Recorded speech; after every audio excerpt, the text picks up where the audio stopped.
imyumvire yari isanzwe ihari aho abantu bavugaga yuko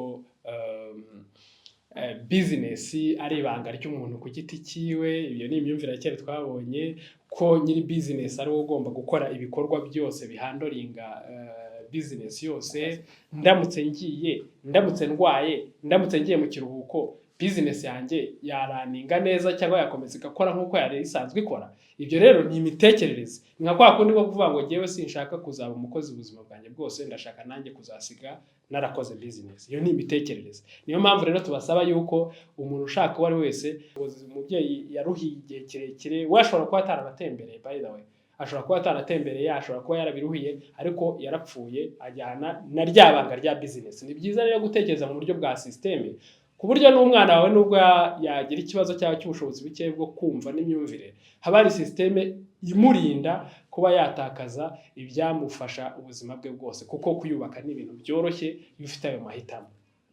Ikindi cya kabiri, bakagufasha kugera ku cyerekezo cya 2050, bagatuma ubasha kuba competitive muri Afrika, ukabasha kubona amafaranga menshi arushijeho, ugahura n'abakiriya utari kuzigera uhura nabo kubera wagiye online. Icyo gihe uba urimo wubaka systeme, iyo online presence yawe undi muntu azajya kuyubaka waramaze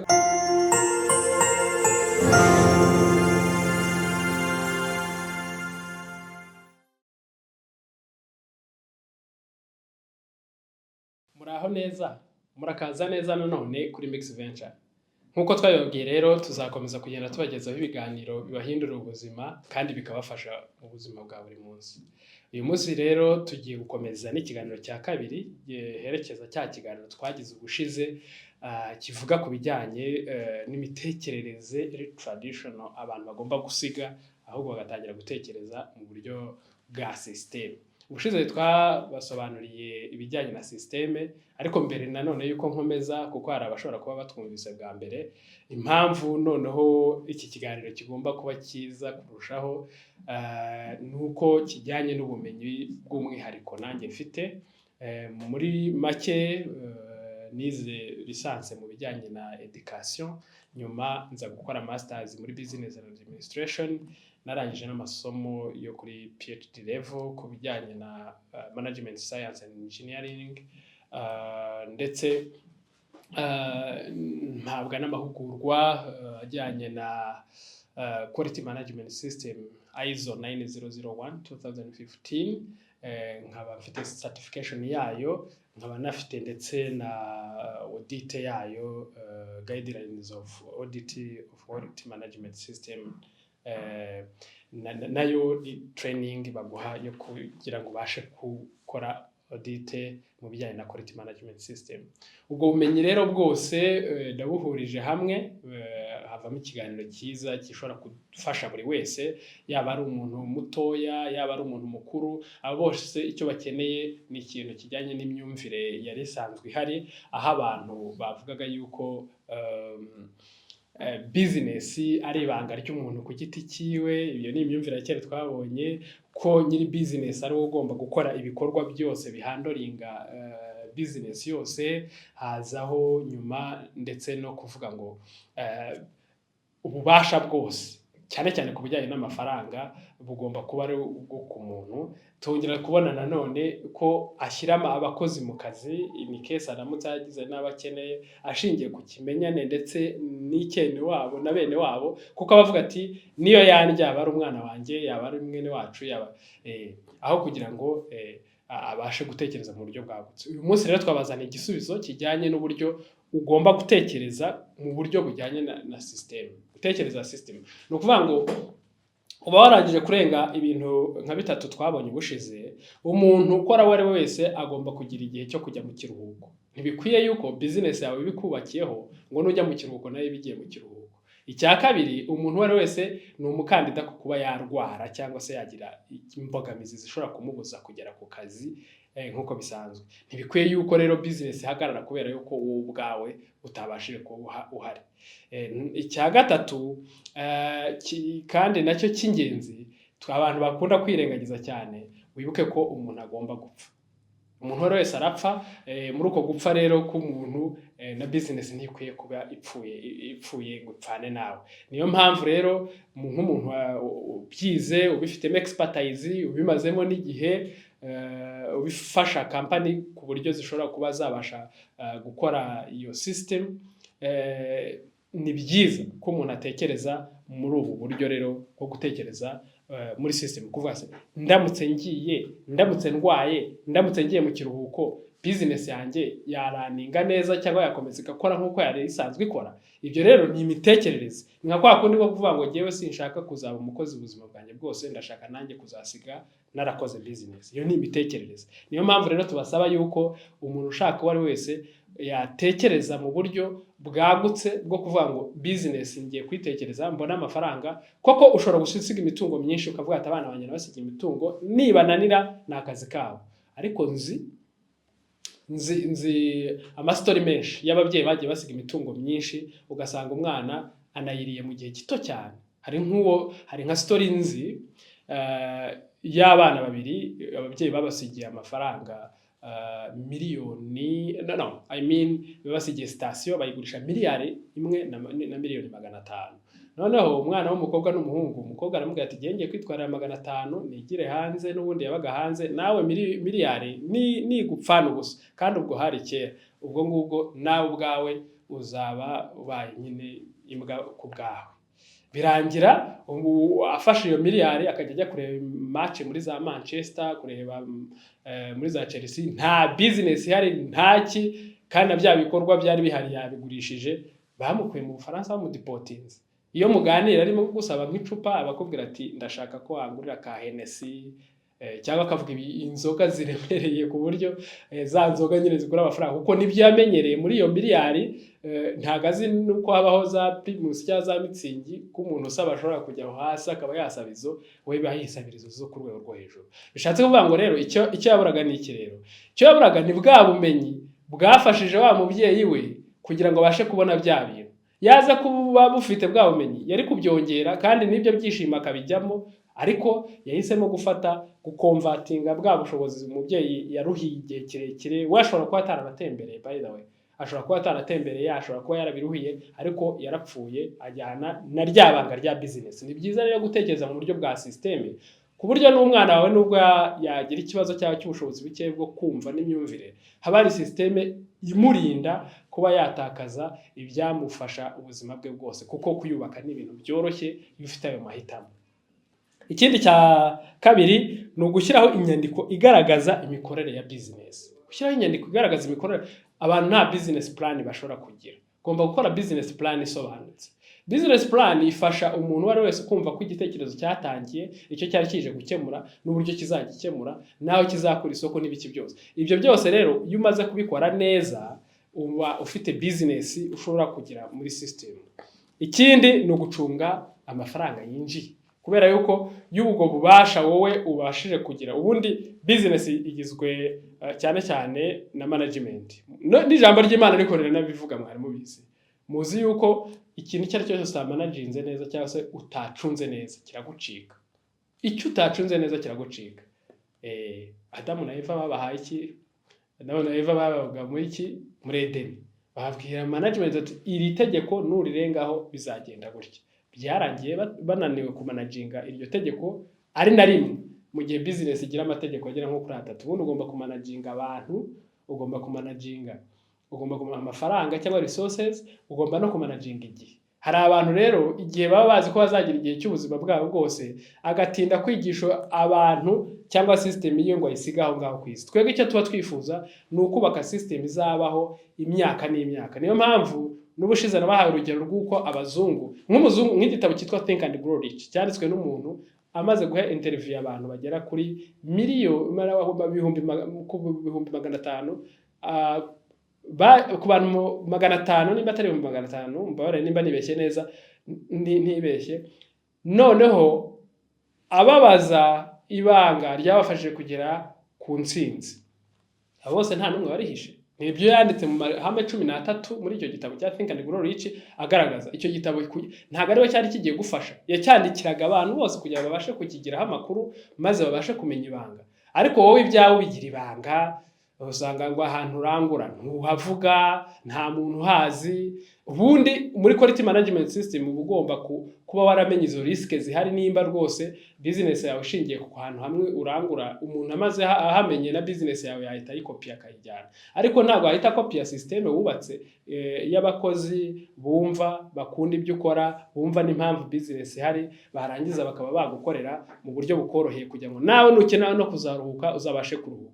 Ibyo rero byubakwa bite? Ni cyambere no gushaka abantu bafitemo ubumenyi, ukirinda gushaka kubona inyungu z'ako kanya ariko zizaguhombya ejo hazaza. Icyo bita short term gain betray long term gain. Ni ukuvuga ngo inyungu z'ako kanya zigambanira inyungu z'ejo hazaza. Bishatse kuvuga ngo rero abantu benshi ntibashaka gukora investment kuri ejo hazaza, bagashaka gufata ni hahandi babashuka bakabasikaminga, cyangwa se ukabanapfa bigutunguye kuko nta muntu uvuze igihe azagendera ariko nta system. Ibyo watekerezaga byose, akamaro watekerezaga kuzagirira abantu ariko bikarangira. Niyo mpamvu tujya tubona amakampani yatangiye amaze imyaka 200, za Ford zarabayeho kera, amakampani menshi za McDonald's za KFC, kubera iki se zikwirakwira isi kandi zarahereye? Nta mahame abagiye ahari kandi azwi.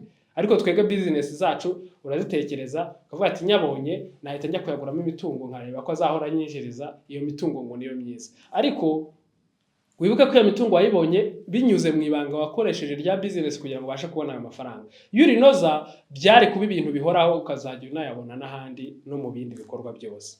Ikindi kintu cya gatatu rero ni uguhora no kugira delegation. Delegation ni ukuvuga ngo nk'ubu nk'urugero, ushobora kuba wowe utumva uburyo wakagura business yawe ariko ufite ibanga ryo kubona business unafite no kuyikora. Icyo gihe usaba abantu bafite ubumenyi ukababwira ati mumfashe kugira ngo nubake systeme. Nk'urugero abantu batugana twe tubafasha no mu buryo bwikubye kabiri. Uburyo bwa mbere tubafasha gukora digitalization ya business bari basanzwe bakora. Iyo urimo ukora digitalization icyo gihe ukora icyo bita brand style guide. Iyo ukoze brand style guide rero uba urimo wumva inkomoko ya business, urimo wumva mission, urimo wumva vision, uri gushyira hariya kwa value, color palette, uburyo ugaragara online. Iyo urimo ubikora gutyo rero niho urimo ufasha umuntu kugira ngo yumve ko mission yihaye, vision yihaye atari ibintu birangira ako kanya, ahubwo ari ibintu bizaramba akabisigira ubuvivi n'ubuvivure. Nabahaye urugero bushize bw'uburyo muri Amerika cyangwa se mu bindi bihugu byateye imbere bashobora gukora ubushakashatsi bw'imyaka 200.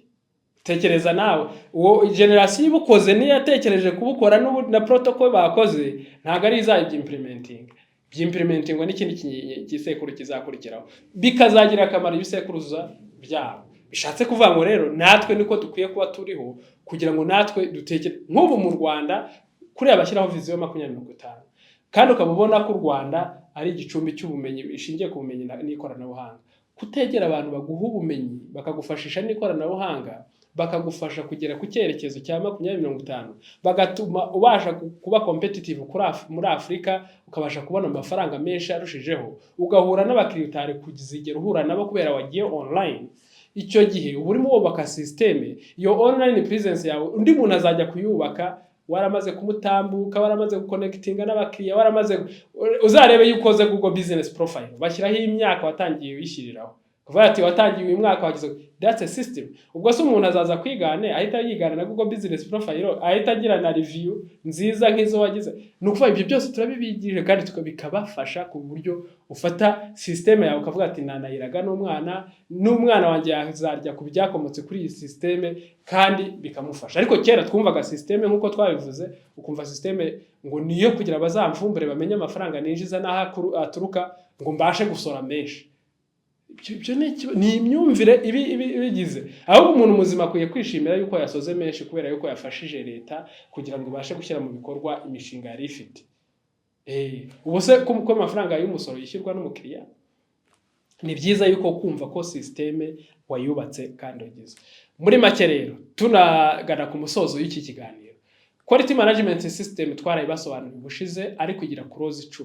Muri izo close 10 bigufasha kwiga neza business yawe. Close ya 4 iravuga ngo understanding the organization and its context. Banza wumve context cyangwa se uko iyo company cyangwa organization yawe imeze n'ikiteye n'ikigamije gukemerera n'abafatanyabikorwa bayo bumvu bamenye. Nurangiza ushyireho gatanu ujye ku kintu bita leadership ni iyobowe ite. Ese ni hahandi uhita uvumbura yuko iyobowe n'umuntu umwe n'ububasha bwo gusinya ari we wenyine ukamubwira ati ibintu ni ikibazo. Ubuze upfuye company ikeneye kwishyura wenda kandi ugasanga umuntu ari kumanaginga nka miliyari n'amamiliyari. Niho hahandi bafata inguzanyo batabitekerejeho neza yananirwa kwishyura ugasanga bya bintu yaruhiye imyaka yose cyari igitekerezo bari guhabwa n'umufinancial advisor kikaba cyabasha akakubwira ati si investment nziza byihorere. Ugasanga umuntu yararushye imyaka yose yarayiza kubera atatekereje muri long term yishimiraga short term gain, bya bintu bikahita bimucika. Icyo gihe rero uri kwanaliza ukareba leadership. Ubwo impamvu nahereye kuri clause ya 4 nuko arizo auditable clauses. Clause 7 nizo ziba auditable, ibindi na amagambo nk'ama reference n'amascope ndetse n'ibindi nk'ibyo ngibyo. No kuvuga ngo rero clause ya 5 niho ureba leadership. Ese yobowe gute? Mwamvise ukuntu ubanza umve mission zayo, umve vision zayo, umve aba stakeholder kuri 4. 5 uhita ureba iyobowe ite, igomba kuyoborwa ite. Ibyo biba bihari ukuntu ugomba kuyoborwa ni system, ugomba kubyubaka. Ukubaka organization chart n'ibiki byose nkuko turibuze kubona kuri clause ya 4. Then ugahita ujya kuri clause ya nkuko nabibabwiye ubushize ukajya kuri clause ya 6 ivuga ngo planning. Niye plan ufite? Ese risk zirimo ni izihe? Niho umenya ngo ryabanga afite nkwiye kujya kuryandikisha muri RDB undi muntu uzarikoresha akanyishyura cyangwa nkamurega. Wabyumvise? No ubwo aho ngaho niho rero utangira kureba planning n'ama risk ugomba kuba ufite. Ariko akenshi abantu barabyirengagiza kuko wumva bica mu nzira nyinshi kugira ngo ubashe kubimenya. Ariko iyo ushubije icyo kibazo ubonye igisubizo cy'iteka ryose ku buryo uzasigira n'abana bawe n'ubuvivure company yawe ikazahoraho iteka ryose kandi ikemura ibibazo neza inaguka n'umwana agashyira igitekerezo cyawe akanishimira no kubijyamo. Uzi impamvu abana badakunda gushimishwa no kujya mu bintu bya papa wabo? Ikibazo ba papa wabo bazi ko ubumenyi bafite. Hari n'ijya amwishyura amashuri ahenze we akaba atarize wenda n'urugero none akaba yumva koko uwo mwana yize yahise aragira n'ubwo bumenyi yari afite nawe agahita atangira kumva ko abufite kubera ko yize no kumurusha kandi atari byo. Bishatse kuvuga ngo rero abana bakunda kuba bajya mu niba barakoze digitization akaba yarize technology azaza bimworohere kumva system no kubona uburyo ayikora improvement kukwihari. Ariko kuko iri mu mutwe wawe ukabutekereza ko nawe iri mu mutwe we, icyo ni ikibazo gikomeye cyane. 7 rero niho ushaka support ukavuga se ni izihe power ngomba kudelegatinga nkazikura kuri jewe nkazijyana kuri uriya kugira ngo binyorohere nanjye ninanaruhuka system izakomeza iraninge neza. Icyo ni 7. 8 rero niho utangira kujya muri operations. Urumva umaze kubaka iyo system imeze ityo ku 9 uhita ukora evaluation performance evaluation ukajya ureba ya system yanjye iri kuraninga neza nimba itaraninga neza nakaye kabazo kavutse kugira ngo mbashe kugakemura. Nuwe wakamfixingira ndakora audit gute kugira ngo ndebe ko system yanjye imeze neza. Utekereza ko umaze kubaka system imeze gutyo nubwo koroza yacu ivuga ko ari continuous improvement hagomba guhora hariho improvement. Umaze kubikora gutyo neza ukabyubaka neza utekereza ko ari umuntu wakwigana. Impamvu abantu baba bafite ubwoba bw'uko abantu babigana nuko batangira ibintu mu buryo bworoshye akaba byikorera wenyine ku buryo undi muntu we aje akabifatanya n'abandi yahita gutambuka mu buryo bugaragara cyangwa yumva na technology n'uburyo yayifashisha. Muri Mix Venture turabafasha tukufasha twaye gukora digitization tukakwereka technological tools zishobora kugufasha kugira ngo ubashe koroherwa n'akazi kandi ubashe no kugakora neza. Ariko tunagufasha no kubaka iyo system ishobora kugufasha tunagushyira n'imirongo migari y'uburyo uzajya auditinga system yawe ngo urebe niba ikiri ku murongo, niba hari improvement ushobora gukora kandi unayisige izarambe imyaka ibihumbi n'ibihumbi inaguke ive hano. Kuko guterura system yubakitse hangaha ukayijyana mu kindi gihugu ukayijyana gukorera ahandi ukabona abakiriya mu buryo bwagutse, ibyo ni ibintu rwose bigomba kwaguka. Niyo mpamvu bababwiraga ngo nk'abanyarwanda twahisemo ibintu bitatu. Kimwe mu byo twahisemo ni ugutekereza mu buryo bwagutse, accountability nayo kubazwa ibyo ukora no kubumwe. No kuvuga ngo rero nawe ugomba kubaka iyo unity muri business yawe akaba synergetic effort. No mu gitabo cyitwa 7 Habits of Highly Effective People hari habit ya 7 nkunda cyane ivuga ngo synergy. Synergize ni ukuvuga ngo ufashe company nk'iyi ya Mixed Venture ukayiha consultancy mu bintu bijyanye no kubafasha mu bintu bijyanye na technology, ukaba ufite na company igufasha mu bintu bijyanye na financial management, cyangwa se niyo waba ufite umukozi ubigukorera, icyo gihe iyo uhuje ibyo bikorwa bakoze na expertise bafite, bihita bicreatinga igisystem kiremereye ku buryo undi muntu wari wese kuza kucyubaka byamugora, atana kwigana ngo buryo bumworoheye, kandi bikaguha na freedom yo kurelaxinga n'amahirwe yo kubona abakiriya no kwizerwa mu buryo burushijeho.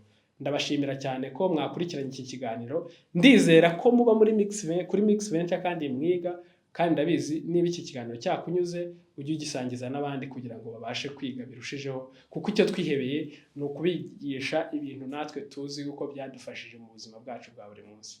Mukomeze mugire ibihe byiza.